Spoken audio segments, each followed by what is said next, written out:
I am Jim Collison and live from our virtual studios around the world. This is Gallup's Call to Coach, recorded on April 10th, 2020.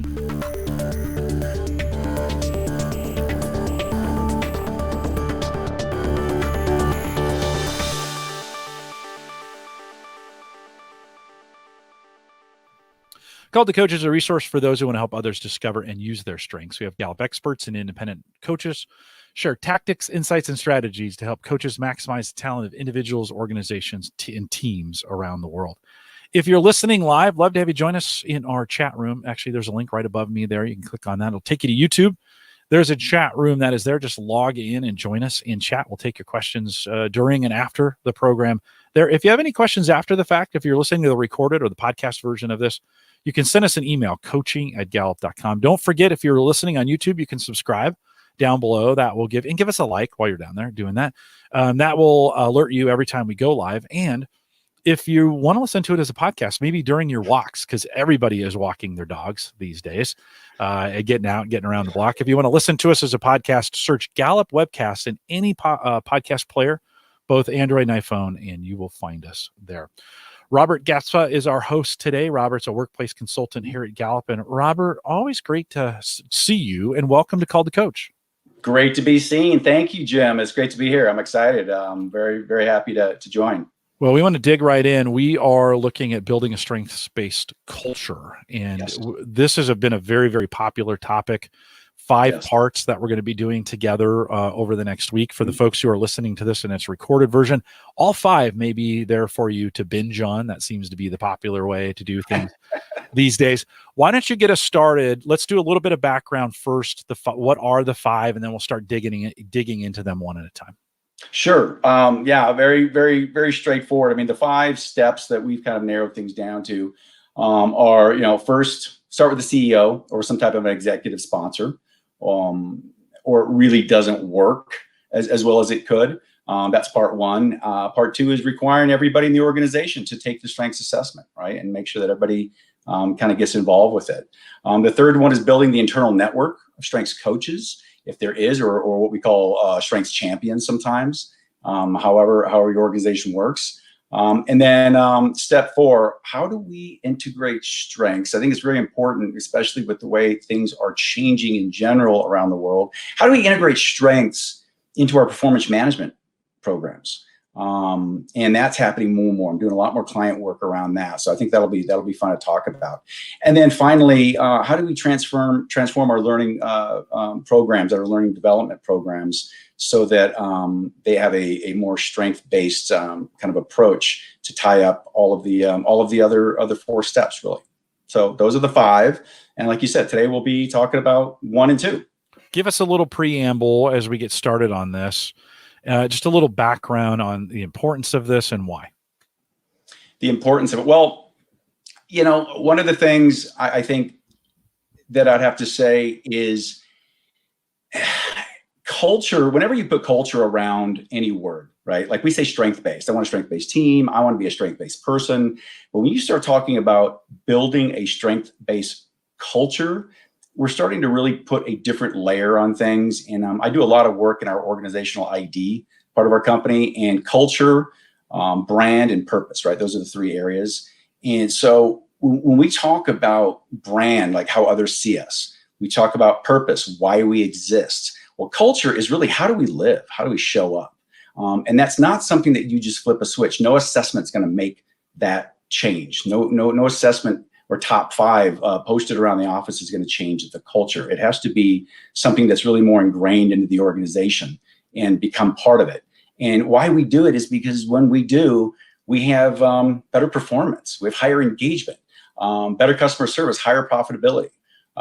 As a matter of fact, when I talk about strengths and I talk about its effects when it comes to culture, if you're out there, or if you have a piece of paper or something to write with, engagement, okay, kind of towards the right half of your paper, all right, and then put an arrow pointing to the right, and have that be outcome or results, okay, and then above engagement put why, because really we're doing this for engagement. Engagement is the why.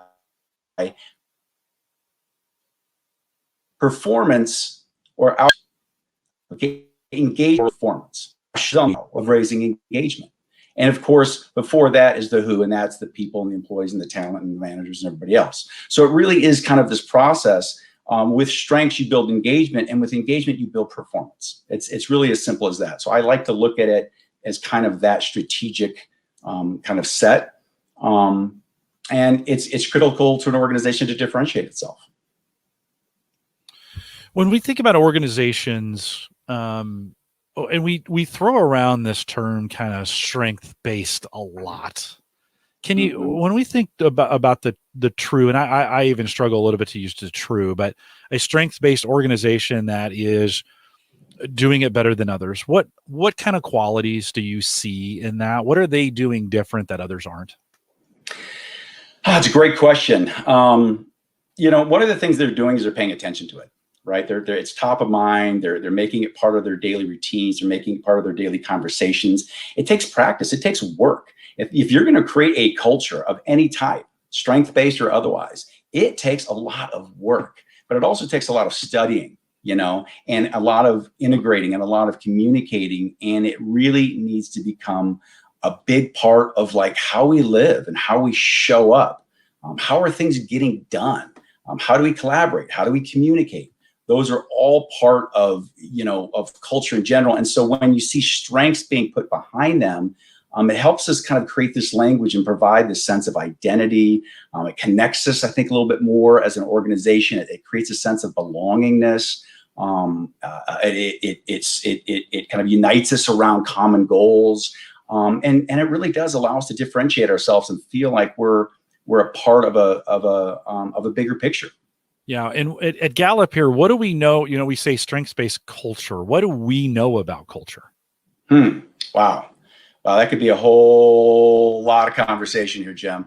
The basic things that I would say, that the top line things, first of all, we know that culture is made up of everybody. It's not like leadership says, we're going to have this culture and it happens, right? Everybody is involved in what the culture is. So it involves every person in the organization. It's about how they show up every day.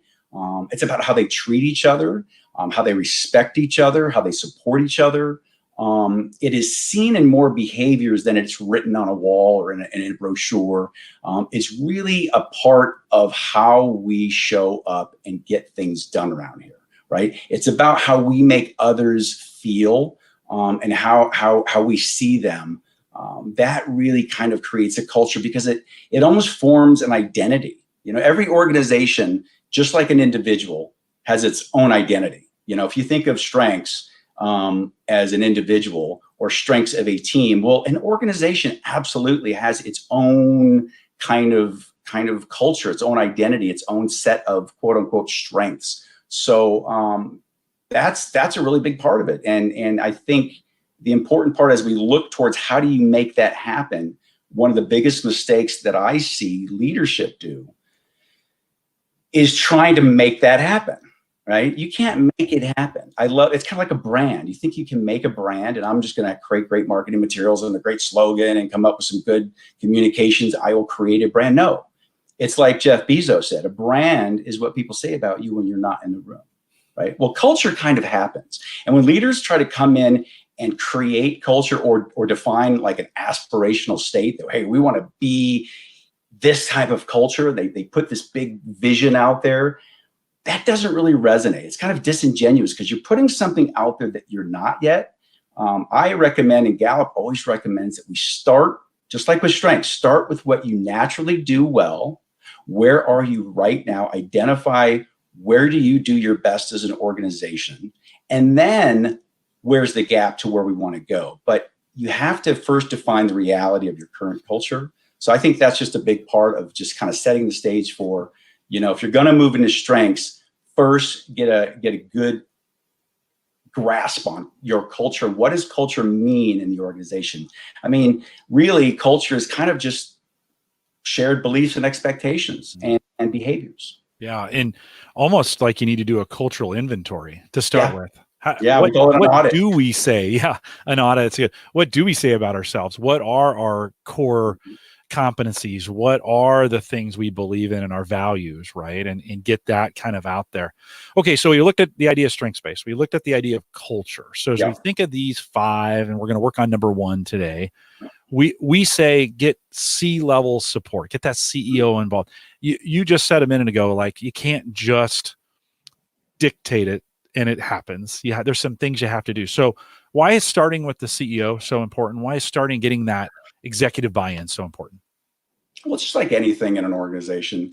The CEO, or at least some level of executive sponsor, it might be a CHRO, it might be, it might be an EVP or somebody, but you have to kind of get that. Just like anything, people want to follow, right? And they want to follow leaders. Leaders, their job is to direct and provide vision and direction.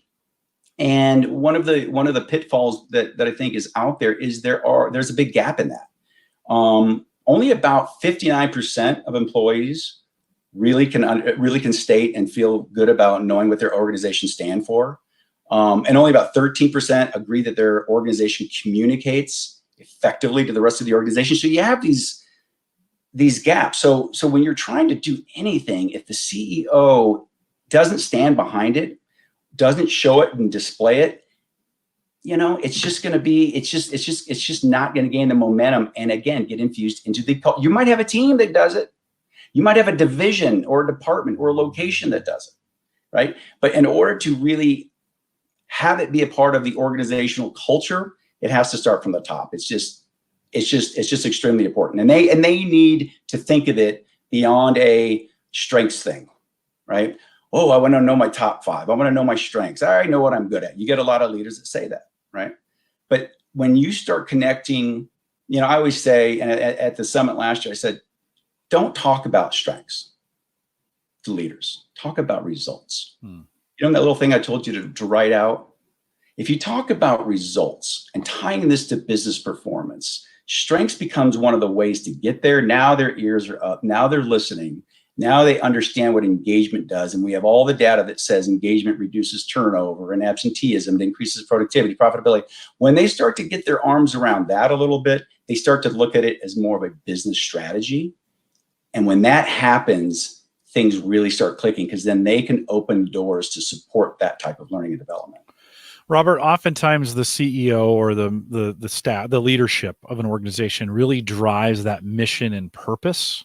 And we think about the ability to drive the mission and purpose of the organization, plus the culture of the organization, plus the intentionality of it. Can you talk a little bit about maybe some advice we'd have for those organizations in rolling this forward? Why is this just different than any other maybe rollout of something that they'd be doing?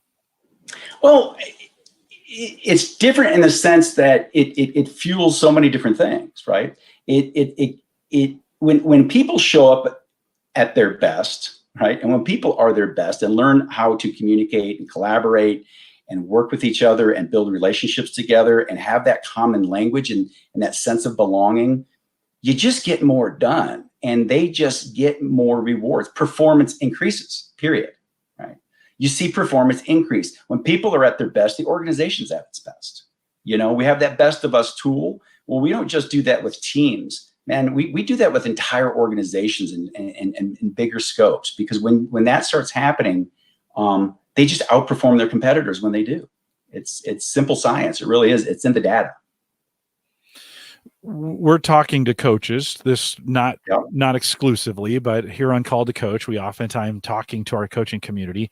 Oftentimes our coaches are in really good spots to have that influence over senior leadership. They may be doing some executive coaching. They may have the ear of those senior leaders. How can coaches help in this? Like if you were thinking strategically, what advice would you give to them to say, how can you help? Yeah, you're not the senior leader in this case. I mean, maybe you're listening to this and you are, but what advice would you give to them? Wow, that's a great question. It's difficult sometimes to even get in front of them, right? That's sometimes the hardest path is getting to talk to those senior leaders. But I think if you can get that opportunity to do so, one of the things is you said inventory, I say audit. I like to look at what are the current communications that are happening. I myself will go in and look at their websites. I'll look at their shareholder, their annual report. I'll look on Indeed and Glassdoor, and I'll try to just find out what's the reputation of this company. What are people saying about it? But I'll go look up interviews of their CEOs. What are they communicating? Because what often happens is you get conflicting messages out there, and that just confuses the heck out of people, right? So try to get, I think if they can help leaders realize and narrow some of their messages, first of all. But second of all, when it comes to strengths, it's awareness. Help leaders become aware of how their own strengths have helped them in their careers, how their own strengths help them get things done, how they help build relationships, how they just the basic stuff of coaching, right? How do you influence? Where are you strong? Are you a relationship builder? Are you an influencer? When they start seeing those things, how do they help you? How do they hinder you? They start to really get that aha and that buy-in, because in general, leaders have a feeling of, I'm a leader, I'm a CEO. Why do I need this? But I think they can help them with just getting prepared to be a better leader, how to build collaborative partnerships, develop their capacity, how to really activate their organization's, like their purpose, their brand, their culture itself. When they see it in themselves and they start using it, I got an email I was talking to you about earlier from the president of a company that I've been doing some work with and some research and some cultural identity work. And he literally put in this email, I just had to tell you guys that I've been using strengths for over 15 years. And I absolutely positively would not be where I am today if I had not based my management philosophy, my leadership philosophy upon strengths. And to this day, 4 months ago, we were sitting with his executive leadership team going through all of their strengths and how it matched up to the organization. So they can help them, I think, realize the importance and impact that it has. Yeah. With that in mind, what kind of questions would you advise they could, what kind of questions could they use to help that in that alignment? How could they start kind of prompting and maybe working in that space? Just the simple ones, they don't have to be, or it's just, do you know your strengths, right? Have you shared them with others? Do you use them with your leadership team? How important are they to you? Can you tell me about a time they've helped you succeed? Which one do you like most and why? I mean, it's simple questions because they're just people, right? Ask them the basic questions. We often talk about the name it, claim it, aim it philosophy. Mm-hmm. And so we've talked a little bit about the naming. Right there are claiming questions. Yeah. But we know the action happens in the, as we aim these. What kind of action would you, as we think about, what kind of action can leaders take or coaches help leaders take in this area? Yeah. Action, so important. Aim it. I often, I grew up in Southern California. We used to go down to Venice Beach. And when you go down to Venice Beach with friends or visitors, inevitably somebody wants to stop and pay the $10 to get their palm read, right? Or their tarot cards read. And they're like, oh, wow, this is really great. Like they read my palm. They told me all this stuff about me that was like, I already knew, and stuff that I already kind of knew about myself, but that was really cool. And I stop and think, so what? So what? So taking the assessment is kind of like getting your palm read, right? It tells you some great things. It's very entertaining, but if you don't aim it at something, and I think leaders have to understand that and people have to understand that. And I know you coaches totally get that because that's what we teach. What are we going to aim it at? What are the actions? I think as a coach, it's really important to get leaders to figure out how they're going to apply this, But as a coach going into this, how are you going to use your strengths to approach this? What is your best approach? Everyone's gonna have a slightly different style, but decide the best approach. It might be with some one-on-one coaching with a leader, just to give them kind of an idea. It might be doing an executive team session to get them talking about their strengths with each other and to start to see some of that magic happen. I think you can help them take action by literally defining why it is important that they embed strengths into their culture. Right? And why and how it connects to business outcomes, how it connects to performance, and why that's important. They can help them create talking points, little sound bites of what they can say at their town halls or what they can write in their communications. Sometimes they have a hard time doing that, right? Coaches can help them with that. They can kind of bring and infuse strengths language and importance and relevance into their communications, because I think sometimes leaders are a little hesitant on, how do I do that? How do I communicate that I'm a believer, but how do I talk about it? What do I say? I think they can really help them with that part of it. Robert, we're in the middle of a massive disruption going on here, kind of globally, right? And when we think about, we're in times of great stress, and leaders are under an enormous amount of pressure. So we think about coaches, and maybe some people are, and I'd be like, I can't even get senior leadership to answer my emails, much less have these conversations. What kind of advice would you give, when you're going through disruption? And disruption happens all the time. We're seeing massive disruption globally, but think about, how Netflix disrupted Blockbuster, right? Disruption is not original to this moment. It's happening all the time. So for coaches that are coaching senior leaders or who are working with senior leaders and are giving them this advice through times of disruption when it's really stressful, any advice that you'd give before we kind of wrap this up? I think the first thing that comes to my mind, that's a great question, Jim. I love it because we are in that time, is, we have to remember that our talents and the assessment itself, the talents, right, they tap into our limbic system, right? And that's where talent lives. It's that innate, natural, where you go, where your brain takes you when it's going to be the most effective and the most efficient. It's your best path to excellence. And I think during disruption, it's almost the same thing. It's like, don't forget, lean into who you are and how you do it. React the way that is most natural to you, that has helped you overcome things in the past, that has helped you deal with disruption in the past. I mean, I'm ideation number one, right? I'm futuristic, right? I'm strategic communication. I immediately, when this disruption started happening, started figuring out ideas of what this can be. And I was looking at what it could look like and how I'm going to communicate it. I was leaning into my strengths. I wasn't going off and reading out what other people were doing. Why would we do that? I would coach them into stick with who you are, become the best version of yourself during the disruption. I think that's just great advice as we think about it at an individual level. We all need to be actively engaged in what we do best right now. Yeah, especially during a crisis. Yeah. During a crisis, we need to not be wasting time on things we're not good at and let other folks go. I do think, disruption, our COO says all the time that chaos creates clarity. And I think it's a great, we're in the midst of chaos, but again, not unique. We see this happening all the time around the world when areas are disrupted, and leaders are in the midst of it, and coaches, you're in the perfect place. If you are a leader, there's advice, get a coach, to help you out with this for sure. And then some great opportunities. And me, like you said, as it started happening, okay, what needs to go away?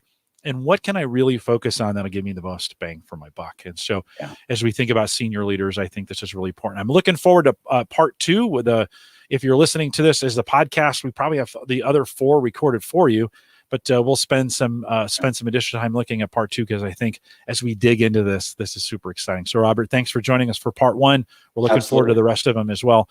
With that, we'll remind everyone to take full advantages of all the resources we have available at Gallup over at Gallup.com. So Gallup.com/CliftonStrengths available for you. If you log into Access that way, it'll take you right to your strengths dashboard. So some great resources there available for you. If you have any questions at all, send us an email, coaching@gallup.com, especially during these times. If you're wondering, hey, how is training happening? How are classes happening? How are you guys responding to this?